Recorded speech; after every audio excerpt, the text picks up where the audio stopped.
बहुजन सौरभ, बहुजनांच्या सामाजिक व सांस्कृतिक चळवळीचे मुखपत्र। नमस्ते, जय भीम। मैं एडवोकेट डॉक्टर सिद्धार्थ कामले, दैनिक बहुजन सौरभ का मुख्य संपादक। मित्रों, 14 दिसंबर को दिल्ली में जो कांग्रेस ने रैली अरेंज की थी,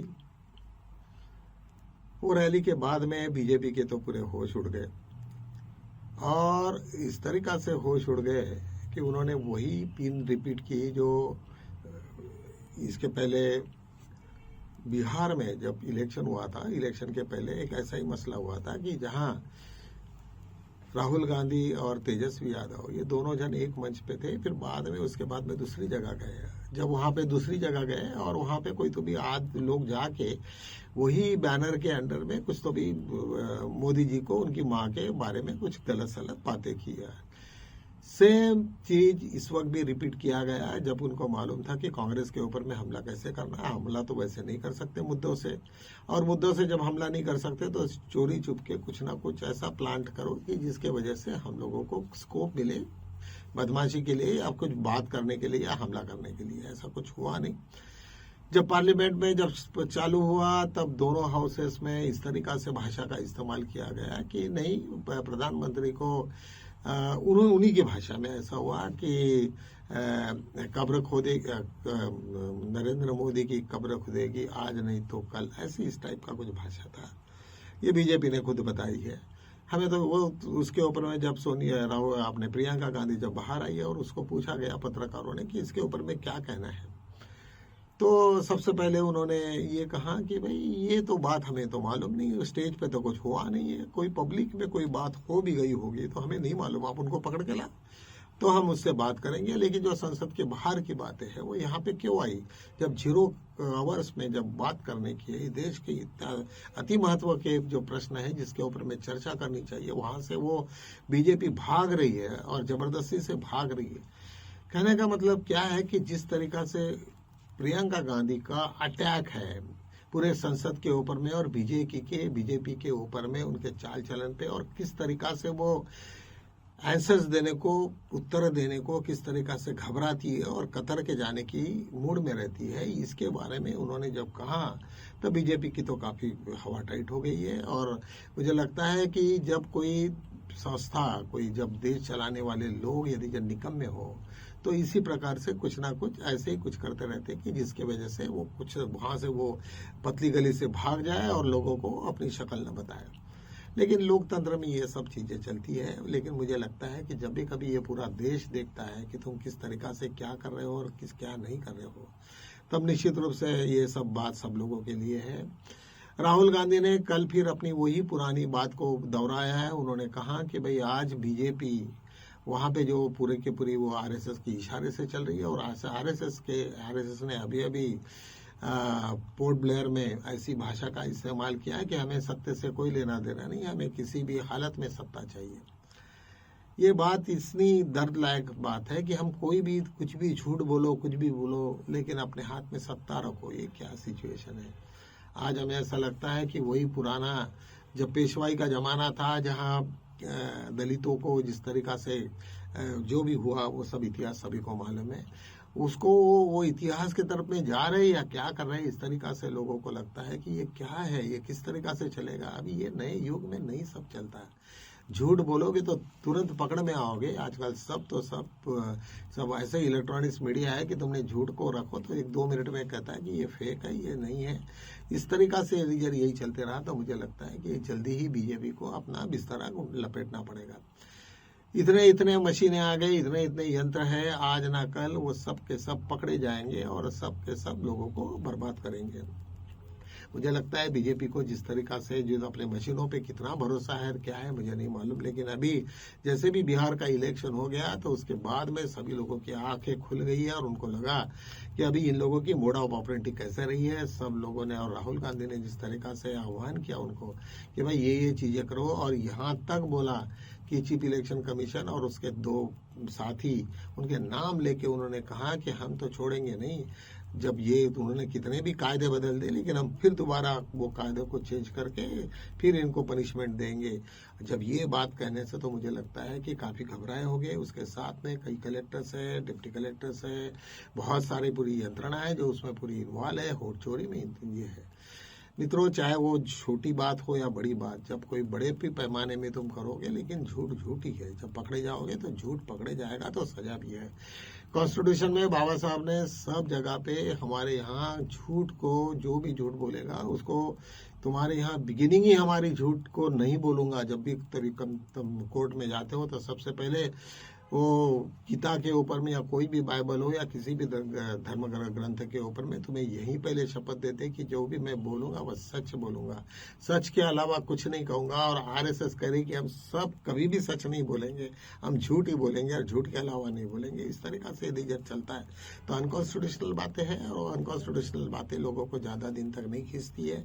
सब लोगों को मालूम होना चाहिए ये देश में झूठा नहीं चलेगा। यही नहीं, पूरे वर्ल्ड में झूठ नहीं चलता है। तो इस तरीका से यदि जरिए होता है तो उनको समझ जाना है कि उनकी अभी उनके दिन भर गए हैं। ऐसे बोलने को भी कोई ये नहीं है, कोई बड़ी बात नहीं। तो जो जिस प्रकार से ये पूरी प्रक्रिया होगी और जिस तरीका से सदन का ये हुआ, राहुल गांधी का जो जिनके ऊपर में जोरों से मतलब हमला हुआ, तो वो हमला निश्चित रूप से काफी मजबूती के साथ में उन्होंने किया। मुझे तो ऐसा लग रहा था कि 14 तारीख के बाद में कुछ तो भी जेन जी वो अपने यंगस्टर कुछ बाहर आएंगे, कुछ तो भी नया करिश्मा करेंगे वगैरह वगैरह। लेकिन कांग्रेस ने ये सब को डेमोक्रेटिक सिस्टम से लिया है। उन्होंने कहा कि नहीं, हम ही लोग उसको सिखाएंगे और हम ही लोग उनको पनिशमेंट भी देंगे करके। यहाँ पे वो एक चांस जो था हमारे यहाँ नेपाल या बांग्लादेश जहाँ पे हुआ, उस प्रकार से ऐसा कुछ नहीं है, क्योंकि हमारे यहाँ कोई ना कोई फोरम है जिसके ऊपर में तुम बोल सकते हो, लोगों को बता सकते हो और सरकार को गिरा सकते हो। ये ताकत जो हमारे डॉक्टर बाबा साहब आम्बेडकर ने हमें कॉन्स्टिट्यूशन में दी है, वो सबसे इम्पोर्टेंट है। अब यहाँ मसला ये होता है कि हमने एक आम्बेडकराइट लोगों ने हमने क्या करना चाहिए। ये पूरे इसमें ये सिस्टम में जो कांग्रेस पार्टी आज हमें इस तरीका से संविधान को लेके और बार बार कह रहे हैं कि बाबा साहब ने बनाए हुए संविधान को हम लोग धक्का भी नहीं लगने देंगे। और सबसे बड़ा उसके पीछे में जो भी ताकत है वो खड़गे जी की है, जो पक्का बुद्धिस्ट है। और एक बहुत बड़े विहार का, जैसे दीक्षा भूमि में उतना ही बड़ा विहार उनका कर्नाटका में भी है, गुलबर्गा में काफी बड़ा है। तो वो निश्चित रूप से वो किसी को घास डालने वाले नहीं है, और वो कोई पैसे और इसकी वजह से वो ये होगा नहीं। और आज जो कांग्रेस की जो प्रॉस्पेरिटी दिख रही है, वो खड़गे जी उनके पीछे में काफी गंभीरता से खड़े हैं। और मुझे लगता है कि यदि कि इसी प्रकार से रहे, अभी निश्चित रूप से अभी उनका भी एज हो गया है, अभी इतने एज में फिर भी वो अपने आप को बहुत तंदुरुस्त रखते हैं और तुरंत इतने बेस्ट पार्लियामेंट्री है ना, अभी पूरे इंडिया में नहीं है। और समय के साथ में क्या बोलना, कितना इस पे रखने का, कितना बैलेंस रखना हो, तो उन्हीं से सीखना चाहिए। उनका इतना तजुर्बा है, कांग्रेस वाले उनको ले रहे हैं। यही नहीं तो कांग्रेस के पास में जो प्रकार की टीम है आज सुप्रीम कोर्ट में, जिसके वजह से आज उनका एक पकड़ है और एक बहुत बड़ा एक आवाज है। इवन सुप्रीम कोर्ट के जजेस भी उनको सुनते हैं, डरते हैं उनसे बात करने को। ये सब चीजें आज हमको देखने को मिली और निश्चित रूप से मुझे लगा कि ये बीजेपी अभी बैकफुट पे आने की संभावना है। यही नहीं तो आज एक नई बात ये हुई कि आज हमारे केरल में जिस तरीका से पूरा का पूरा कांग्रेस वहाँ पे काफी बहुमत में आया है, और जिस तरीका से अभी इसके बाद में होने वाले इलेक्शंस में भी वही प्रमाण होने की संभावना है। सभी लोग ताकत लगा के बैठे हैं। सबको लगता है कि शायद हम लोग अभी कांग्रेस हर जगह पे वो कुछ ना कुछ अपना नया करिश्मा करेंगी, और होना भी चाहिए।